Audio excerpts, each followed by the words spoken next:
Chapter 14. The sudden termination of Colonel Brandon's visit at the park, with his steadiness in concealing its cause, filled the mind and raised the wonder of Mrs. Jennings for 2 or 3 days. She was a great wanderer, as everyone must be who takes a very lively interest in all the comings and goings of all their acquaintance. She wondered, with little intermission, what could be the reason of it, was sure there must be some bad news, and thought over every kind of distress that could have befallen him, with a fixed determination that he should not escape them all. "Something very melancholy must be the matter, I'm sure," said she. "I could see it in his face, poor man. I'm afraid his circumstances may be bad.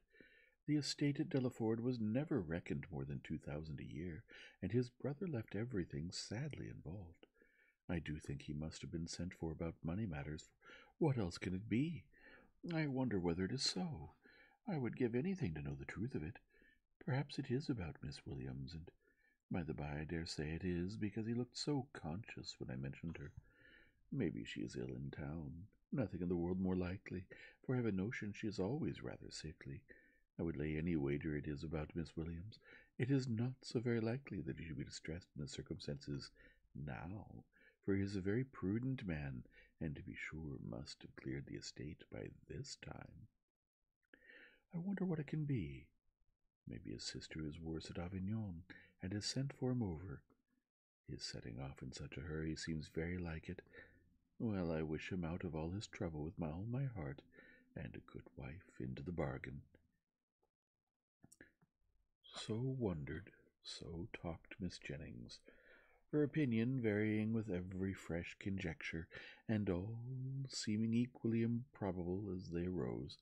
Eleanor, though she felt really interested in the welfare of Colonel Brandon, could not bestow all the wonder on his going so suddenly away, while Mrs. Jennings was desirous of her feeling. For besides that the circumstance did not, in her opinion, justify such lasting amazement or variety of speculation, her wonder was otherwise disposed of. It was engrossed by the extraordinary silence of her sister and Willoughby on the subject, which they must know to be peculiarly interesting to them all. As this silence continued, every day made it appear more strange and more incompatible with the disposition of both. Why they should not openly acknowledge to her mother and herself what their constant behavior to each other declared to have taken place, Eleanor could not imagine. She could easily conceive that marriage might not be immediately in their power, for though Willoughby was independent, there was no reason to believe him rich. His estate had been rated by Sir John at about 600 or 700 a year, but he lived at an expense to which that income could hardly be equal, and he had himself often complained of his poverty. But for this strange kind of secrecy maintained by them relative to their engagement, which in fact concealed nothing at all, she could not account, and it was so wholly contradictory to their general opinions and practice, that a doubt sometimes entered her mind of their being really engaged, and this doubt was enough to prevent her making any inquiry of Marianne. Nothing could be more expensive of attachment to them all than Willoughby's behaviour. To Marianne it had all the distinguishing tenderness which a lover's heart could give, and to the rest of the family it was the affectionate attention of a son and a brother. The cottage seemed to be considered and loved by him as his home. Many more of his hours were spent there than at Allenham, and if no general engagement collected them at the park, the exercise which called him out in the morning was almost certain of ending there, where the rest of the day was spent by himself at the side of Marianne, and by his favourite pointer at her feet. One evening in particular, about a week after Colonel Brandon left the country, his heart seemed more than usually open to every feeling of attachment to the objects around him, and on Mrs. Dashwood's happening to mention her design of improving the cottage in the spring, he warmly opposed every alteration of a place which affection had established as perfect with him. "What?" he exclaimed. "Improve this dear cottage? No, that I will never consent to. Not a stone must be added to its walls, not an inch to its size, if my feelings are regarded. Do not be alarmed, said Miss Dashwood. Nothing of the kind will be done, for my mother will never have money enough to attempt it. I'm heartily glad of it. May she always be poor if she can employ her riches no better. Thank you, Willoughby, but you may rest assured that I would not sacrifice one sentiment of local attachment of yours, or of any one whom I loved, for all the improvements in the world. Depend upon it that whatever unemployed sum may remain, when I make up my accounts in the spring, I would even rather lay it uselessly by than dispose of it in a manner so painful to you. But are you really so attached to this place as to see no defect in it? I am, said he. To me it is faultless. Nay, more, I consider it as the only form of building in which happiness is attainable, and were I rich enough, I would instantly pull Combe down and build it up again in the exact plan of this cottage. With dark, narrow stairs and a kitchen that smokes, I suppose, said Eleanor. Yes, cried he in the same eager tone, with all and everything belonging to it. In no one convenience or inconvenience about it should the least variation be perceptible. Then, and then only, under such a roof I might perhaps be as happy at Combe as I've been at Barton. I flatter myself, replied Eleanor, that even under the disadvantage of better rooms and a broader staircase, you will hereafter find your own house as faultless as you now do this. There certainly are circumstances, said Willoughby, which might greatly endear it to me, but this place will always have one claim of my affection which no other can possibly share. Mrs. Dashwood looked with pleasure at Marianne, whose fine eyes were fixed so expressively on Willoughby as plainly denoted how well she understood him. How often did I wish, added he, when I was at Allenham this time 12-month, that Barton Cottage were inhabited. I never passed within view of it without admiring its situation, and grieving that no one should live in it. How little did I then think that the very first news I should hear from Mrs. Smith, when I next came into the country, would be that Barton Cottage was taken, and I felt an immediate satisfaction and interest in the event, which nothing but a kind of prescience of what happiness I should experience from it can account for. Must it not have been so, Marianne? Speaking to her in a lowered voice. Then, continuing in his former tone, he said, And yet this house you would spoil, Miss Dashwood. You would rob it of its simplicity by imaginary improvement, and this dear parlour in which our acquaintance first began, and in which so many happy hours have been since spent by us together, you would degrade to the condition of a common entrance, and everybody would be eager to pass through the room which has hitherto contained within itself more real accommodation and comfort than any other apartment of the handsomest dimensions in the world could possibly afford. Mrs. Dashwood again assured him that no alteration of the kind should be attempted. You are a good woman, he warmly replied. Your promise makes me easy. Extend a little farther, and it will make me happy. Tell me that not only your house will remain the same, but that I shall ever find you and yours as unchanged as your dwelling, and that you will always consider me with a kindness which has made everything belonging to you so dear to me. The promise was readily given, and Willoughby's behaviour during the whole of the evening declared at once his affection and happiness. "Shall we see you tomorrow to dinner?" said Mrs. Dashwood, when he was leaving them. "I do not ask you to come in the morning, for we must walk to the park to call on Lady Middleton." He engaged to be with them by 4 o'clock. Chapter 15.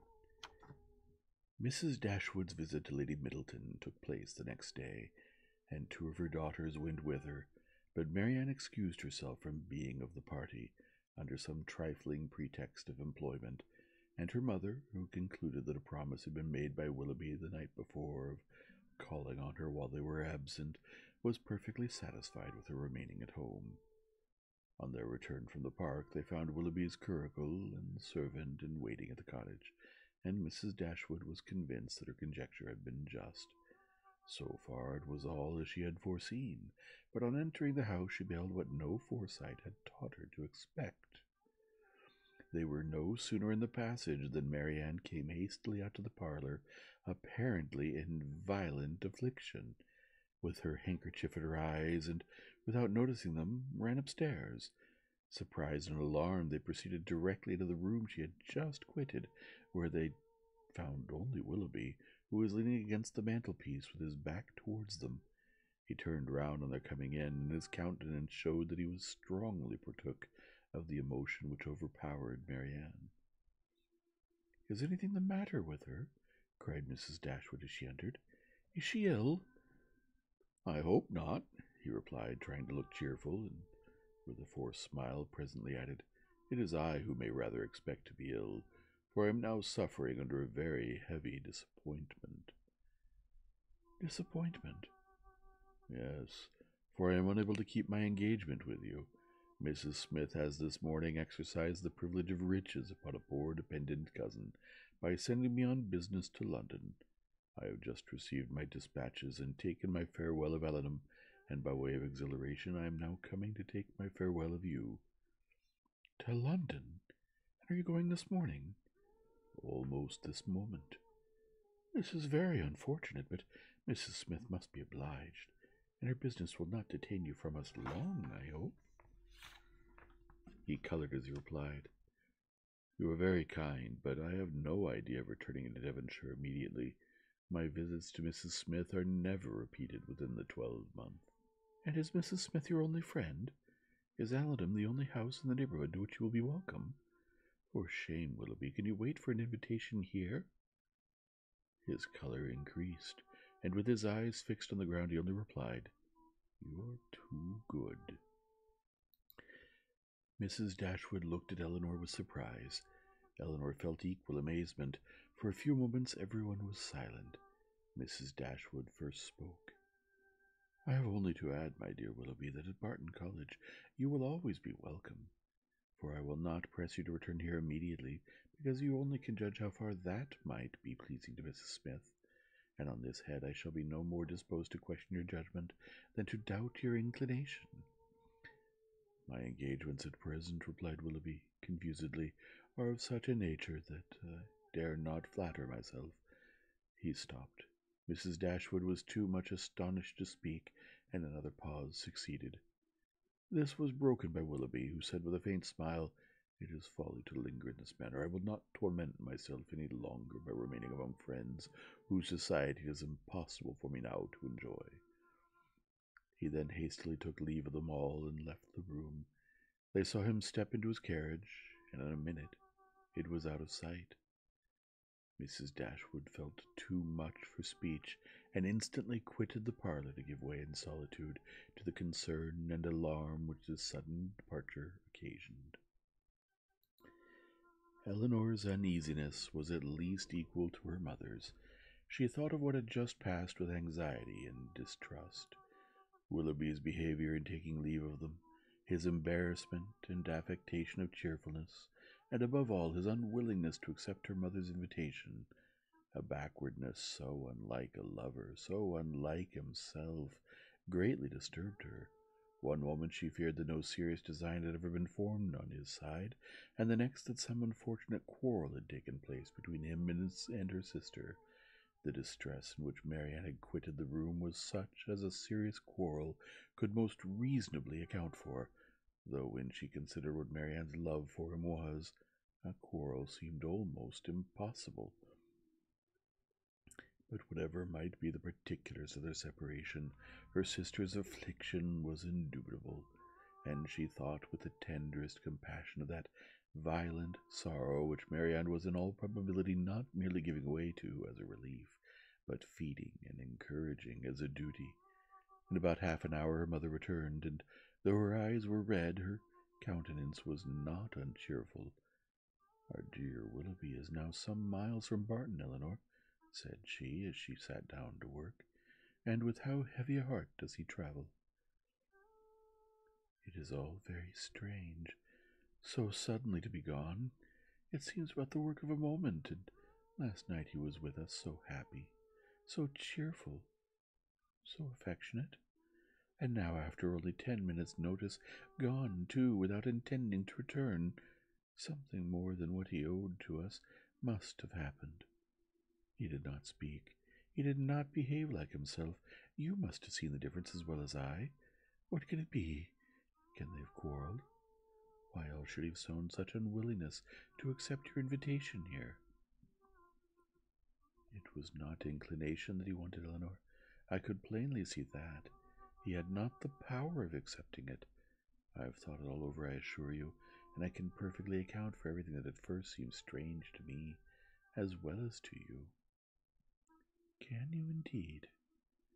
Yes, I've explained it to myself in the most satisfactory way, but you, Eleanor, who love to doubt where you can, it will not satisfy you. I know, but you shall not talk me out of my trust in it. I am persuaded that Mrs. Smith suspects his regard for Marianne, disapproves of it, perhaps because she has other views for him, and on that account is eager to get him away, and that the business which she sends him off to transact is invented as an excuse to dismiss him. Now this is what I believe to have happened. He is moreover aware that she does disapprove of the connection. He dares not, therefore, at present confess to her his engagement with Marianne, and he feels himself obliged from his dependent situation to give in to her schemes, and absent himself from Devonshire for a while. You will tell me, I know, that this may or may not have happened, but I will listen to no cavil, unless you can point out any other method of understanding the affair as satisfactory as this. And now, Eleanor, what have you to say? Nothing, for you have anticipated my answer. Then you would have told me that it might or might not have happened? Oh, Eleanor, how incomprehensible are your feelings. You had rather take evil upon credit than good. You would rather look out for misery for Marianne, and guilt for poor Willoughby, than an apology for the latter. You are resolved to think him blamable, because he took leave of us with less affection than his usual behaviour has shown, and is no allowance to be made for inadvertence, or for spirits depressed by recent disappointment, or no probabilities to be accepted merely because they are not certainties. Is nothing due to the man whom we have all such reason to love, and no reason in the world to think ill of? To the possibility of motives unanswerable in themselves, though unavoidably secret for a while? And after all, what is it you suspect him of? I can hardly tell myself, but suspicion of something unpleasant is the inevitable consequence of such an alteration as we have just witnessed in him. There is great truth, however, in what you have now urged of the allowances which ought to be made for him, and it is my wish to be candid in my judgment of everybody. Willoughby may undoubtedly have very sufficient reasons for his conduct, and I will hope that he has, but it would have been more like Willoughby to acknowledge them at once. Secrecy may be advisable, but still I cannot help wondering at its being practiced by him. Do not blame him, however, for departing from his character, where the deviation is necessary, but you really do admit the justice of what I just said in his defence. I am happy, and he is acquitted. Not entirely. It may be proper to conceal their engagement, if they are engaged, from Mrs. Smith, and if that is the case, it must be highly expedient for Willoughby to be but little in Devonshire at present. But this is no excuse for their concealing it from us. Concealing it from us? My dear child, do you accuse Willoughby and Marianne of concealment? This is strange indeed, when your eyes have been reproaching them every day for incautiousness. I want no proof of their affection, said Eleanor, but of their engagement I do. I am perfectly satisfied of both, yet not a syllable has been said to you on the subject, by either of them. I have not wanted syllables where actions have spoken so plainly. Has not his behaviour to Marianne and to all of us, for at least the last fortnight, declared that he loved and considered her as his future wife, and that he felt for us the attachment of the nearest relation? Have we not perfectly understood each other? Has not my consent been daily asked by his looks, his manner, his attentive and affectionate respect? My Eleanor, is it possible to doubt their engagement? How could such a thought occur to you? How is it to be supposed that Willoughby, persuaded as he must be of your sister's love, should leave her, and leave her perhaps for months, without telling her of his affection, that they should part without a mutual exchange of confidence. I confess, replied Eleanor, that every circumstance except one is in favor of their engagement, but that one is the total silence of both on the subject, and with me it almost outweighs every other. How strange this is! You must think wretchedly indeed of Willoughby if, after all that has openly passed between them, you can doubt the nature of the terms on which they are together. Has he been acting a part in his behaviour to his sister all this time? Do you suppose him really indifferent to her? No, I cannot think that. He must and does love her, I'm sure.